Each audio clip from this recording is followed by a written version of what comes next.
So I don't know if you will or you will not be surprised to learn that Sophie was not actually considered to be, as a chair, to be the chair of this sentebale charity organization. She threatened a way to the top of that chair. Are you surprised? Are you shocked? If you are, let's pretend for a minute that you are. If you're not, well, good for you. I agree. We are not shocked. After everything that we are unmasking, after all the inconsistencies in our stories and her lies, are you surprised? And mind you, this is the Telegraph. Telegraph wrote this. The Telegraph. Tides are turning and it's happening faster than I thought. Because what do you mean this woman was not supposed to be the chair of Sentebale? And it's crazy. How did she get there? That just tells you that she's always had ulterior motives to begin with. You mean you threatened your way to the top? And you remember this trustee, when this entire discourse started happening, there's a trustee who came forward and said they did not like her governance, her style of leadership, because she employs the dictatorship kind of governing, of leadership. They did not like that. Aside from the misconduct and mismanagement of funds, that was also a problem. Her leadership. It's her way or no way at all when it comes to Sophie Chanduka. And it's simply amazing and makes me chuckle that people who are the aggressors, manipulators, and bullies are always the ones accusing kind, innocent people of doing things they are doing and represent the monsters they are. Because she is a bully. She bullied her way to the top, and then she ran on Sky News to talk about how there's a bullying and harassment at scale, and I imply that it was Harry who was bullying. There was misogyny, all these things attacking Harry, even bringing Megan into this entire discourse, which had nothing to do with her, and that just speaks volumes. So let me just read what Telegraph wrote, and then we can break it down. So the boss of Prince Harry's African charity has been accused of playing the race card as she sought to maintain control of the organization. Sophie Chanduka, who was appointed chairman of board of Sentebale in mid-2023, is the heart of a bitter row over the charity's governance, fueled by claims and counterclaims of racism, bullying, and mismanagement. She has accused the board of bullying, harassment, misogyny, and misogynoir, a form of prejudice directed at Black women, in an official complaint sent to the Charity Commission. But a source close to the trustees, who resigned en masse this month alongside the Duke of Sussex and his co-founder, Prince Siso of Lesotho, claimed Ms. Chanduka, a Zimbabwe-born lawyer, alleged racism when she realized things were not going her way. She's definitely playing the race card, and openly, the source said. This is her plan. As soon as anyone turns against her, she brings the race card and she comes for you.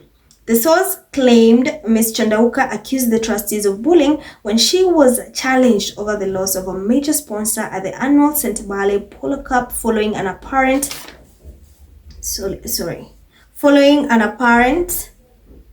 the source claimed Ms. Chanduka accused the trustees of bullying when she was challenged over the loss of a major sponsor of the annual Sentebale Polo Cup following an apparent falling out. She is then said to have taken her concerns directly to Prince Harry. When the board urged Ms. Chanduka to resign, she launched legal proceedings in the High Court, prompting mass resignations. She's a very poisonous woman, and it's very sad it's come to this, the source said. A source close to Ms. Chanduka described the allegations as horrific and extraordinarily ironic. Both the Duke and the Duchess of Sussex have accused the royal family of unconscious bias when it comes to the race. The Duke told GQ magazine in 2020 that it was one of the most dangerous things among people in positions of power. If you're not aware of your own bias and you are not aware of the culture within your system, then how are we ever going to progress, he said. It is alleged that one of Sentebale's white trustees likened Ms. Chanduka's championship to the white minority rule of 1960s Rhodesia. The trustee, whom the Telegraph has chosen not to name, is alleged to have compared her leadership to UDI, the 1965 unilateral declaration of independence in Rhodesia, now Zimbabwe, when white minority leaders declared independence without the consent of the British government. Using such language from an expressingly colonial time is more than inflammatory, a source told the Telegraph. It's black and white racism. Miss Chanduka has accused Prince Harry of harassment and bullying at scale and claimed he tried to use sentebale as an extension of the Sussex PR machine. A source close to the trustees and the Duke branded her claims a publicity stunt. Now, here's what this is now. It gets to the crazy part. So, meanwhile, the Telegraph has been told Miss Chanduka was not included on the original shortlist of candidates for the chairman's role, but barged her way in after an acquaintance at the charity introduced her to the recruitment consultant responsible for filing the position. A source claimed that one of the trustees contacted her to help with the recruitment process as she had previously sat on the charity's board, but she then complained that she had not been considered herself and implied she might take action if she was not put on the list. That is a threat. She will take action if she was not put on the list. She was, after all, a highly globally connected US-based Black Southern African senior executive woman with an exceptional corporate pedigree, she allegedly told the consultant. Having outlined her qualifications, Ms. Chanduka is said to have suggested she might take action unless interviewed for the position. I will reflect upon this and what to do about it, she is said to have told the recruitment consultant in writing.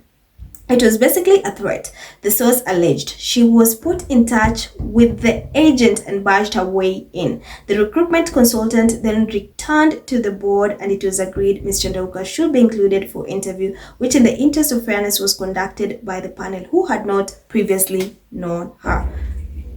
Of course, she's going to be quite impressive to those who don't know her on the board because, you know, she has been in sentebale before and she interviews very, very, very well, comes across very, very well, said the source. So this woman threatened her way to get that. It's like, if you guys don't include me, a Black, successful, educated woman for this position, oh hell no, you are going to see. Do you guys think that is someone who bullies her way to the top? Do you think that is someone who has sentebale's best interest at heart? And no wonder I think right now she's always had malicious intent or bad motives when it comes to this charity, because look at the extreme lengths, the extent she went to get to the top to be the chair of sentebale.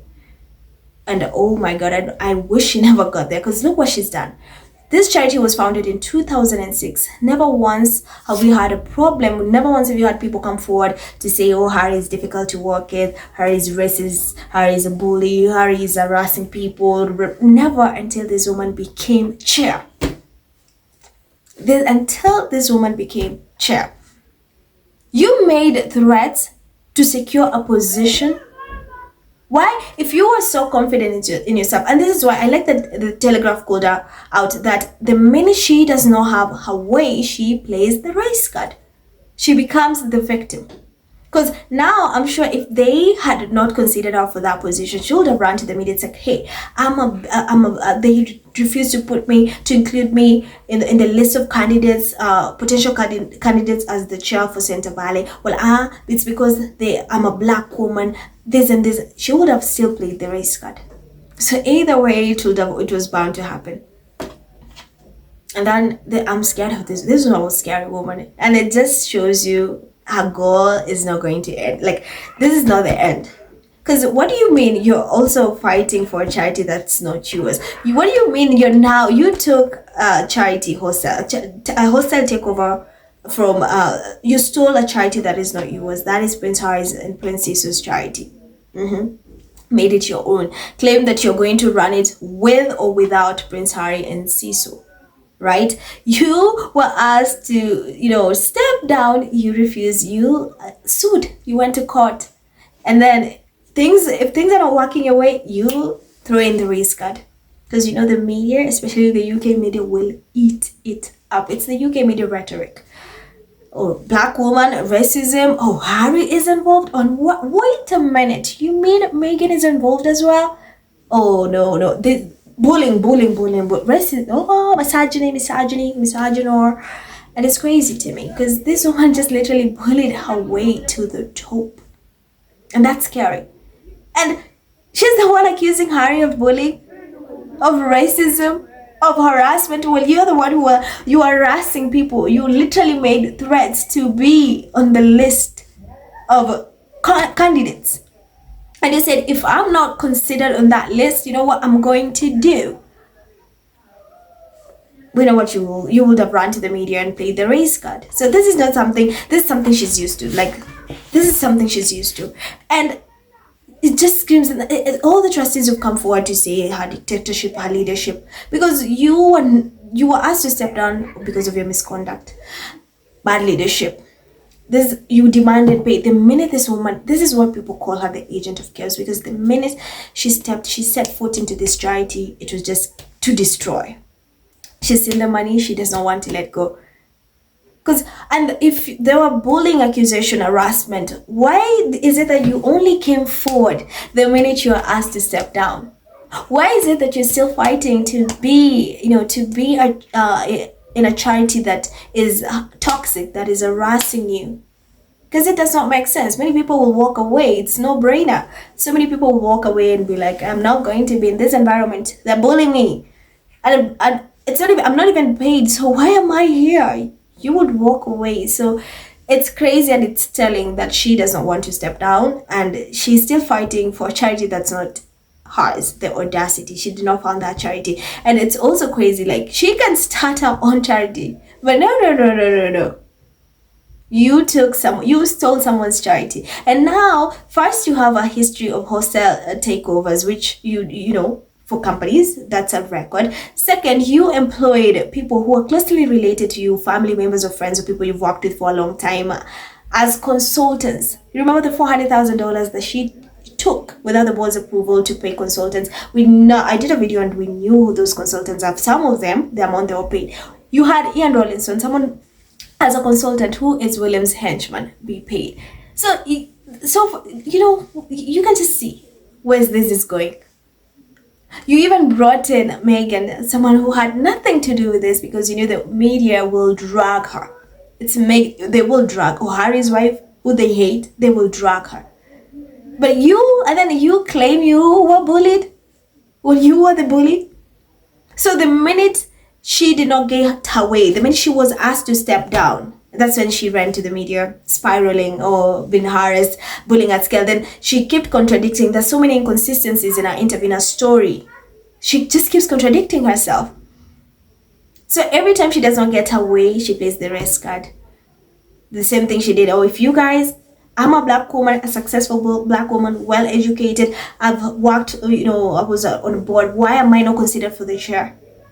And if you don't consider me, I will do something about it. That means she would have run to the media again to say, oh, the reason why they did not put me on, shortlist me for the candidates that can take the position because I'm black. Play the race card. So it was just bound to happen. And this is the Telegraph. I'm not making up this, guys. This is the Telegraph. They wrote this. And the tides are turning. She didn't even earn it. She was not supposed to be the chair. She bullied her way to be the chair, and that just speaks volume.